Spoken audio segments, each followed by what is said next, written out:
Hello and welcome to the Jim Ruff Show. Today we have a very special show with two friends of mine here. David Whitfield, who grew up in Mississippi as a black person on a plantation and who walked away from his plantation at age 13. And we have an old friend of mine, Don Miller, who grew up in Mississippi about a couple of hours away. And we're here to talk about racism and healing the emotional damage that can occur from racism. What just happened is both Don and David are part of a year-long program on dynamic facilitation. And we're having a seminar right now, and we were just talking about racism, and we were being facilitated in a creative conversation about racism. And one of the breakthroughs was the importance of people acknowledging their racism to themselves, or they're acknowledging the damage that they have or the junk that they have that they've created, and somehow being in conversation together in true dialogue about that and sharing their stories and still owning where they are in an authentic conversation. So we want to share that conversation with you today. So welcome, David. Thank you. Glad to be here. Yes, again, and welcome to Don. Glad to be here. Great.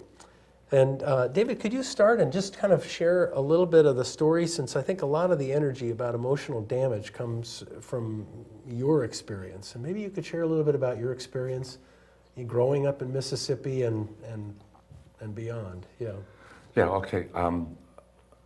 First of all, it's very difficult to talk about racism because of the emotional damage. Another word for emotional damage is baggage or junk. So I would like to just share a story that contributes to emotional damage, or a story that caused that, like a causal variable of sorts. And this is the first time I've shared this story in public, by the way. So here goes. On a plantation, when all the harvesting is done, all the cotton is in, and it's between like winter and spring, and there are no crops, so there's nothing to eat. Okay, so there's no cotton to pick, there's no cotton to chop, so everybody is scrambling, all the sharecroppers are scrambling to survive. So they had on this plantation, a commodity truck would come to the plantation, and the sharecropper wives would go to the truck and get beans and flour and meal and lard and goodies for the sharecroppers. So my mother took me with her one day. I was 8 years old, and only women were in line waiting for the truck to open so they could get their commodities. A lot of jokes about commodity cheese, but we won't go there. So anyway, there's a big burly man who was supervising this operation. He had a wad of tobacco in his mouth, huge, looked like the size of a baseball. It was so big when he talked you could see it. So he asked the women to move back, and he wasn't very nice. He said, "You niggers move back." And since they didn't move back fast enough, he shoved them. My mother was number 3 in line. So when he shoved the first woman, she fell into the second and fell into the third, who was my mother, who fell on the ground, pregnant, with one of my kid brothers. He spat at her face. Had she not moved her head, he would have spat tobacco spit in her face. So, and there were men sitting around, black men, and of course they wanted to live, so they didn't get involved. So here I'm wondering, you know, what is this about? So that scenario that's played in my head almost every day since that happened has contributed to my being emotionally damaged. Therefore, it is very difficult for me to discuss racism. But then, having said that, having realized that I am damaged emotionally, I can manage that, and now I am able to talk about it with some forthrightness, with some sensibility, some hopefully courage to be able to talk about it. Oh, that's wonderful. So that's the story that's been just reeling through my head almost daily since that happened. Well, thank you for sharing that. And I Don, I forgot to welcome you. I beg your pardon. Glad to be here. No, you did. But I did? Oh, good. Yeah. So, but I wanted to include you in on this conversation in the sense of, can maybe you share either a story or a comment about how that felt from you, your experience growing up in Mississippi? Maybe you have a story to tell or share? Yeah. I don't know that I have stories, but I would say I never, ever experienced or saw anything like that, although I'm well aware that that sort of thing happened. I lived in Jackson, the capital, and we lived out in the suburbs. We were financially lower middle class, but aspired for more than that. I went to a very good high school. All the schools I went to were segregated all the way through college. So I didn't really have any contact with black people except in servant roles. And so that was really my only experience. And these are people that obviously weren't headed for college. And frankly, they sort of, in a way, they taught me to act superior because they treated me as if I was superior. I hadn't thought about that until today when we were talking. And I know why. They wanted to be safe, but I didn't know why at the time.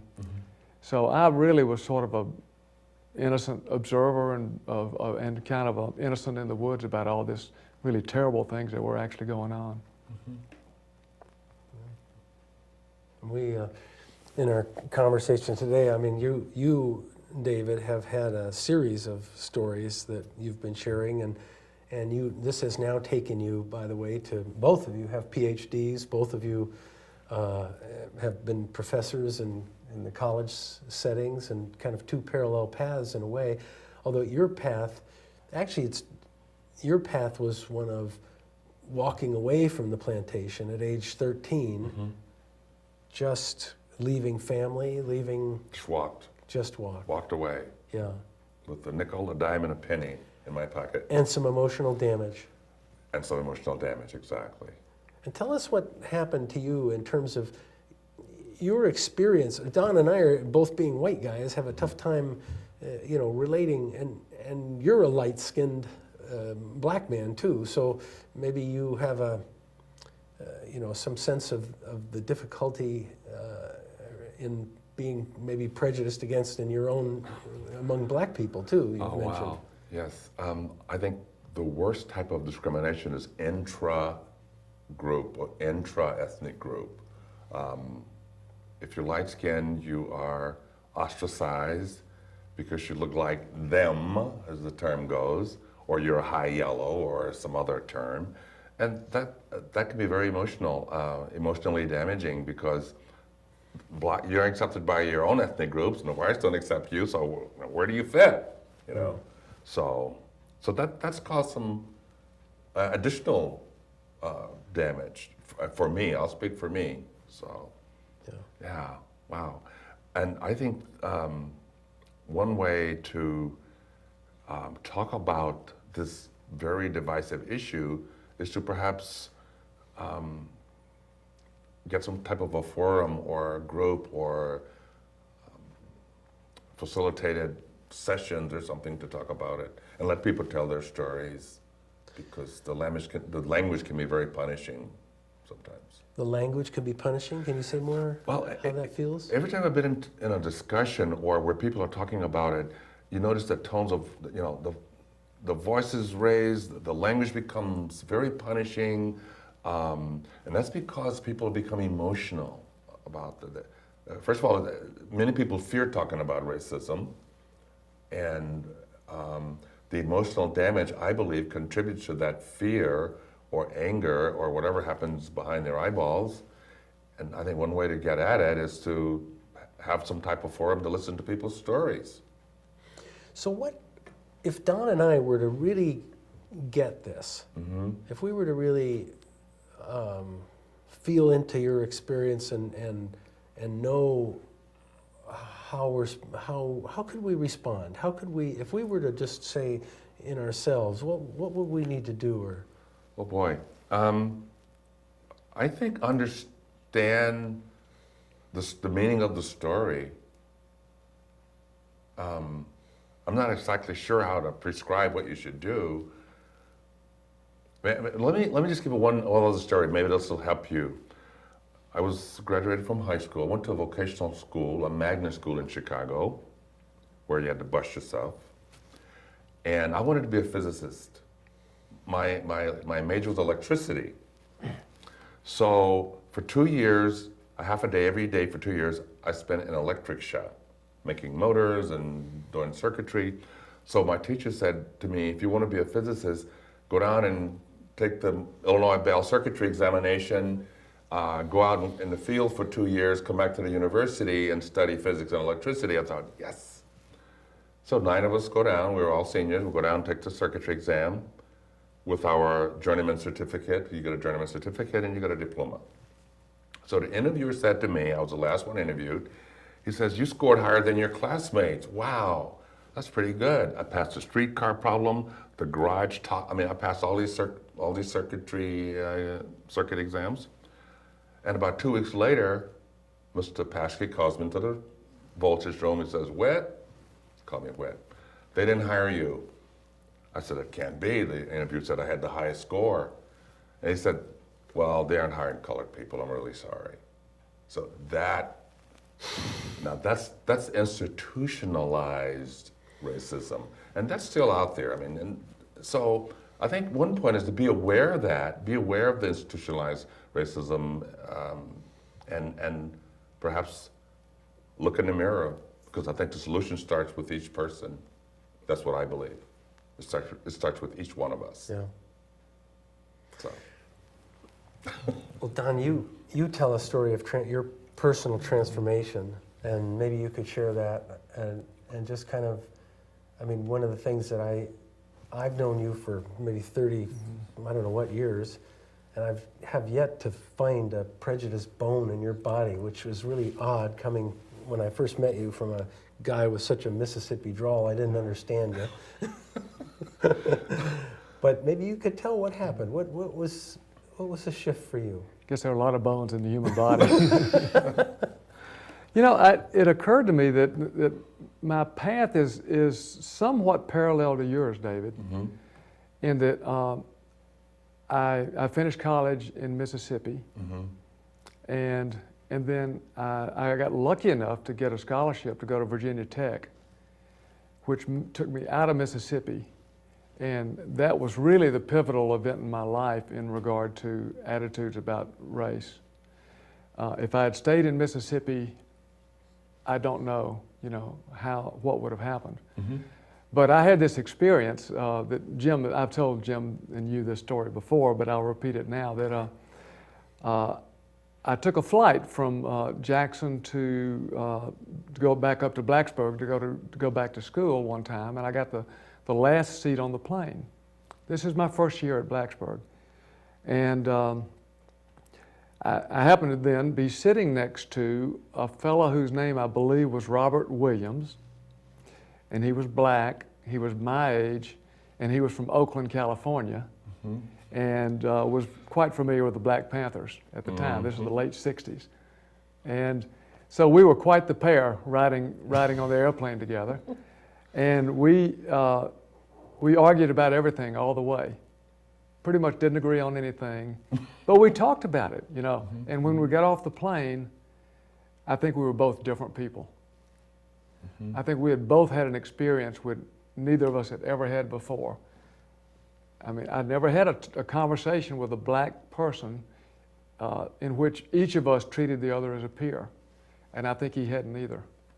So when we got off the plane, he shook my hand and told me he respected me, and I've been a different person ever since. Wow. Yeah. So it's a conversation piece. I think, again, some way to get conversations going. It is, but it really was curious to me when Don told that time. I realized that it wasn't a conversation of him sharing his story, and it wasn't a conversation of them solving a problem. Well, I guess it was, maybe. We didn't solve any problems. You were sort of aiming to come to some kind of resolution, I suppose, maybe, huh? We had an argument about whether socialism is better or capitalism is better. Like college freshmen. Wow. Yeah. That's all. And it was, think back on some of the things we said, and they weren't all that intelligent either way. Yeah. You know, certainly they weren't very informed, Yeah. but it really didn't have anything to do with opinion about an issue. It had to do with dialogue as peers. Interaction. Yes. Yeah. Well, David, if you, when you, I mean, you seem to have a special experience that somehow transformed you out of this deference attitude, and yet I'm wondering if part of it wasn't that you were light-skinned and had a different opportunity, and maybe there's some kind of, do you think that played a role in that? Or? I can't say for sure, but I can say that knowing what was going on with racism and all the isms, for me, it was a catalyst of sorts that I followed my mother's advice. You got to be twice as good and you got to work twice as hard. And maybe that was part of that, but I went for it. I saw how people behaved who were literate, and I was illiterate at 13, by the way, and I saw how people who could speak the language and understand it were behaving and what they had and how they were doing, and I was in a different world, so I just went for it.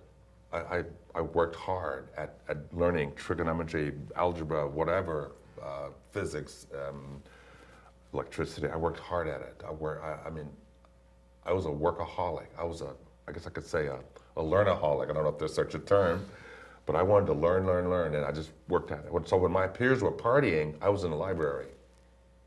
And that was my choice, and I wouldn't have it any other way. And if I had to do it all over again, I would do the same thing. Yeah. I'd be in the library. I'd be my nose in a book. But I'm still a bookworm. So I don't know if that answers your question, but it was a drive inside of me to say, you need to park yourself in a library and study. So part of this, I mean, this conversation is really about racism and emotional damage, and what drives you about this thing is you talk in terms of the emotional damage that you feel. Yeah. And Don and I are beginning to understand the emotional damage that has happened to us, only it's not coming from a sense of drive, it's coming from a sense of, we talked about it earlier, it's kind of like this being honest with ourselves and trying to discover where we stand with these issues, and being aware of white privilege, I guess, is becoming. But so you have this, you talk about emotional damage, and can you be more tight and specific about what it is that, where did it come from and what it is? Well, I think it comes from the experiences I've had, and it's manifested by not feeling, how can I say this? I will never know what it's like I said before, what it is to be, just be. I will never know what that's like, because I am always concerned about, am I okay? Am I accepted? I walk into a restaurant, am I going to be okay in this restaurant? It happens every day, or every time I go into a restaurant. As an example, I hear people say, well, they, referring to blacks, don't try hard enough. And when I hear that statement, I'm sure some of us don't try hard enough, but that's false. I'm not afraid of work. I'm not afraid to learn. I'm not afraid to fail. And by the way, part of what I've done is based on not being afraid to fail.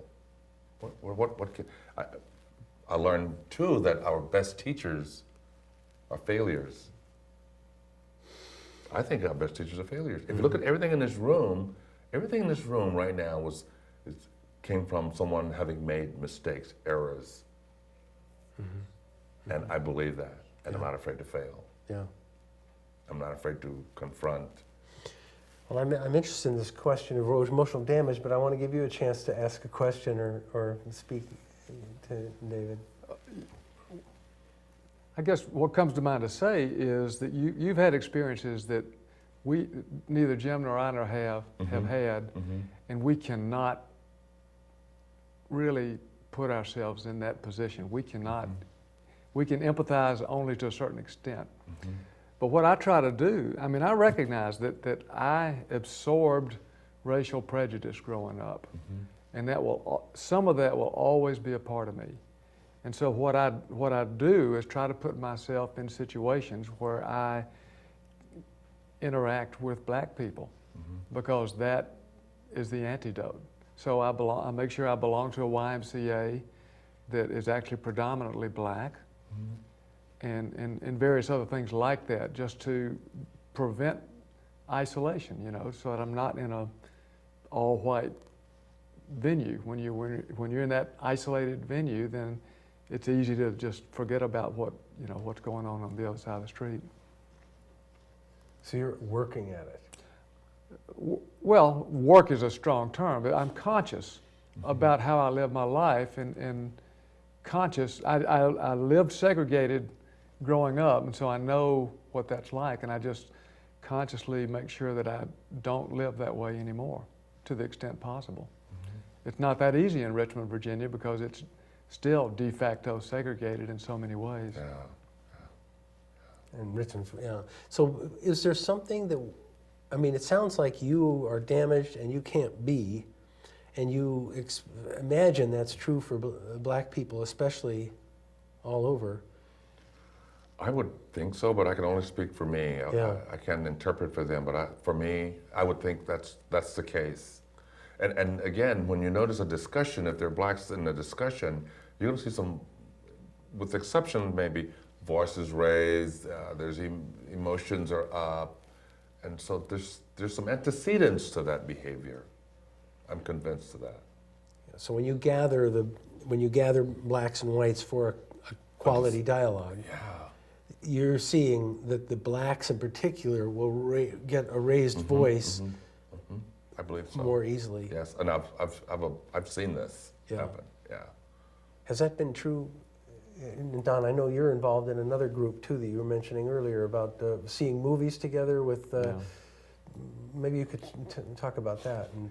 Yeah, there's a program in Richmond, Virginia called Boaz and Ruth, and it was created by a woman, Martha Rollins, out of her just a vision, just an idea she had. And she's one of these people that nobody can say no to. She's a force of nature kind of a person. And so she created this program designed to help felons who have served their time in prison to integrate successfully back into society. Most of these people are black.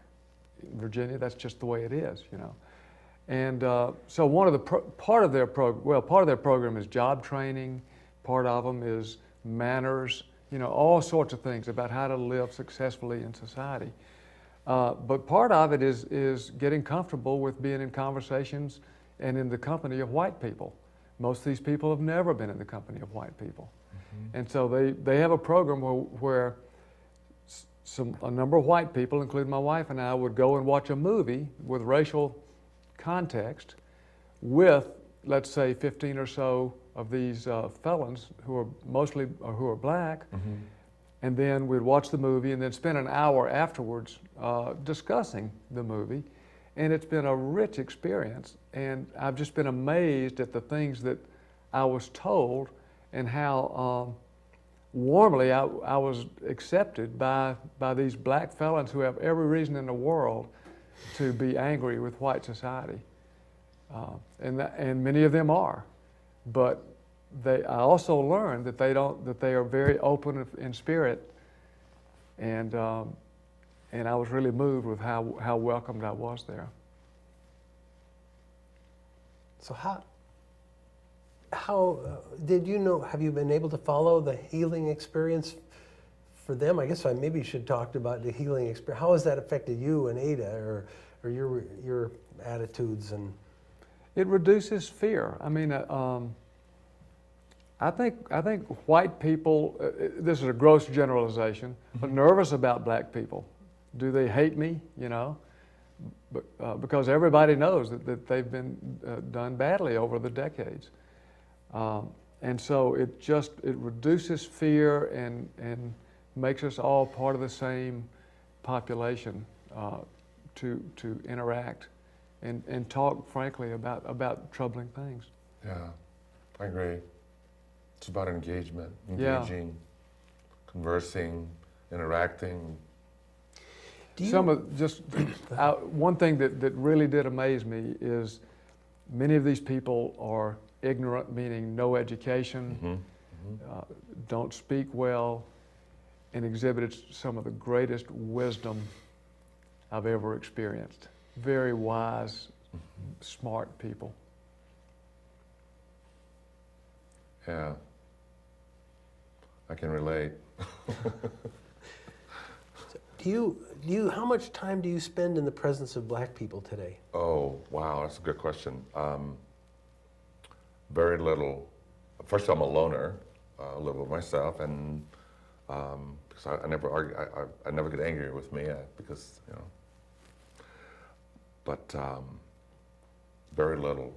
You're Matter a of fact, professional man now, and you have a wide circle of consulting contacts, and yeah, there aren't that many black consultants. There aren't that many blacks in Olympia, for that matter. And at the university, very, very few, very few.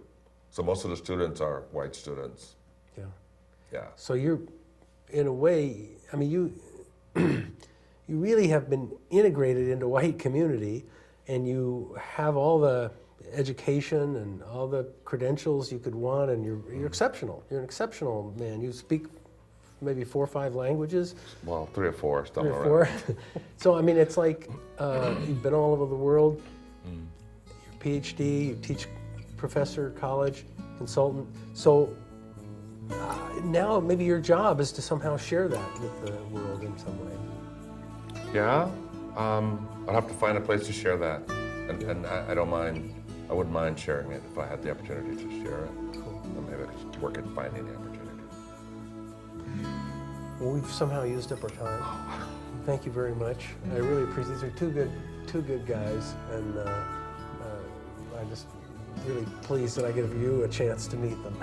Don Miller from Richmond, Virginia, and I've known him for about 30 years and more, ever many years, and David Whitfield from Olympia, and a great guy too. Thank you. David, that was It's been a great. pleasure. Thanks.